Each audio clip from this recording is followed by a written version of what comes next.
Interesting. The Kalorama Mansion in D.C. caught fire twice in the week. Burn that thing down. The ancestors are talking. Regardless of how I can say the name of it or not, the ancestors are talking. Now, originally, I think that one of Trump's, somebody associated with him, was trying to buy this property for 8 something million. I think originally Michelle Obama was interested in it, but they refused to sell it to her. The Obamas actually live on the other side of it. It was known as a Plantation Mansion. Twice in a week, it's getting flamed. I don't think that's by accident. Just like the one in Louisiana. You got to understand, old Trump's beady eyes is running around trying to take all the whitewash out of the museums, don't want black history to be taught. He's on his racist agenda. His supporters are trying to always DEI everything, try to downplay this and the other. The ancestors are talking.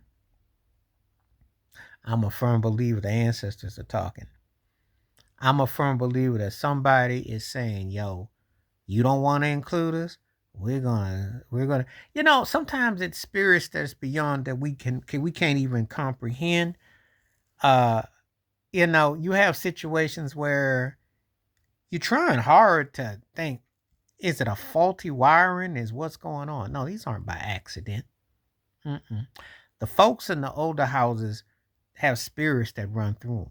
You ever seen the movie Tales from the Hood? The one that Spike Lee that they did for the Halloween evening. Clarence Williams III was in it, and they went to that spooky house, and the ancestors, the government's mansion, and everybody came as a figurines, and they stomped them out. There's truth to that. Well, spirits be real. People don't like to believe it because it scares them. But why does it scare you? Maybe if you had done right by black folks, you might have had that problem.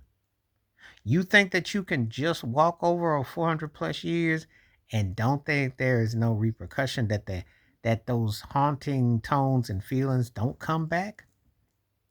So hearing about this, it's like, that's the second one in 2 different parts of the country. Something tells me there's a rising coming. It's not sitting well. These are not by accident. Oh, there are gonna be people that say, "Oh, you're conspiracy theories. You just talking crazy and all that." I said, "Well, is it really that far fetched? Is it really that far fetched?" Because you have to ask yourself, something ain't right. To quote Keith Sweat, something just ain't right. And when you've been doing people like you've done them, especially when you're still trying to bring Jim Crowisms and all the other stuff that you're doing, oh, you're gonna definitely have to like explain why it's like this. And why did it come to be this way? Well, I think it speaks for itself. I think that in the totality, the lack of morality, that's how you know America was never great to begin with, because you still have a plantation auction house. You need to sell that house up and pay some reparations. Treat that house like a debt, not as a place that you're going to sit there and uh, reward yourself and just act like nothing happened. There's a lot of spirits that don't like what's happening. And it's coming to a reckoning. hmm You know, a lot of it is right there that people try to paint over and try to act like and downplay. They don't tell the history. And the media and all of them don't want to tell it. So this ain't by accident with this mansion in D.C. That was a former plantation and another place getting burnt down. Speaking volumes from beyond. The ancestors is talking. The ancestors is talking. Wash your hands, keep your mind clear, watch out for another. Share it if you like. Stay safe, stay blessed, stay woke, stay free. I'm out one time. Peace.